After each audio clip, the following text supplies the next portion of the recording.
2 நாளைக்கு முன்னாடி நம்ம வீட்டுக்கு வாசல்ல பாம்பு நண்பர் வந்திருக்காருன்னு கூப்பிட்டாங்க.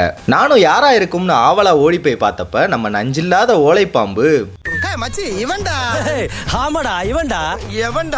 நம்ம இவனுங்களை தேடி போகலைன்னா இவனுங்களே நம்மளை தேடி வந்துடுறானுங்க.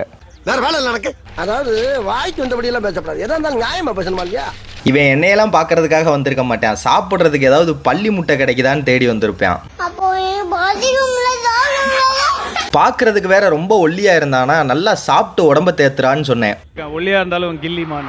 இவனுங்களோட இந்த ஓலைப்பாம்பு இனமே இப்படிதான், என்னதான் சாப்பிட்டாலும் ஒல்லியா தான் இருப்பானுங்க. இதோட தலையில ஒரு வித்தியாசமான வடிவமைப்பு ஒன்று இருக்கும். இதை பார்த்துட்டு இதை நல்ல பாம்பு குட்டின்னு நிறைய பேர் தவறா நினைச்சிடறாங்க. இந்த பாம்புக்கு ஆங்கிலத்துல ஸ்ட்ரீக்டு குக்கரின்னு பெயர். இந்த ஓலைப்பாம்பு இனங்கள்ல முழு வளர்ச்சி அடைந்த பாம்புகளே 2 அடி நீளம் தான் வளரும். ஆனா 1.5 அடி நீளத்துக்கு மேல இருக்கிற பாம்புகளை பாக்குறதே அரிதுதான். இவன் கிட்டத்தட்ட ஒரு 1 அடி நீளம் தான் இருப்பான். சுற்றுச்சூழல்ல இருக்கக்கூடிய விஷயங்களை உணர்றதுக்காக தான் நாக்க இந்த மாதிரி அடிக்கடி வெளியே நீட்டிக்கிட்டே இருப்பானுங்க. இந்த ஸ்ட்ரீக்டு குக்கரின்னு சொல்லப்படுற ஓலைப்பாம்புகள் இரவு நேரங்கள்ல மட்டுமே சுறுசுறுப்பா இயங்கி இரை தேடக்கூடிய இரவாடி உயிரினங்கள். வெளிச்சத்துல இருக்கிறவன் தாண்டா இருட்டை பார்த்து பயப்படுவான்.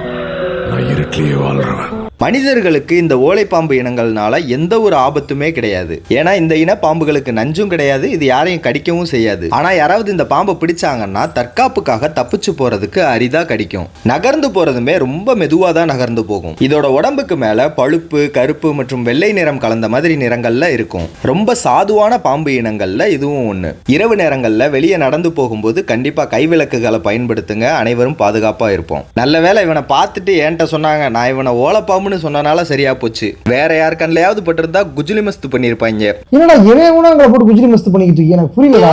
அதான் பார்த்து சூதானமா போயிட்டு வாடான்னு சொல்லிட்டு வந்தேன். வரண்டா சின்னசாமி. சரிடா.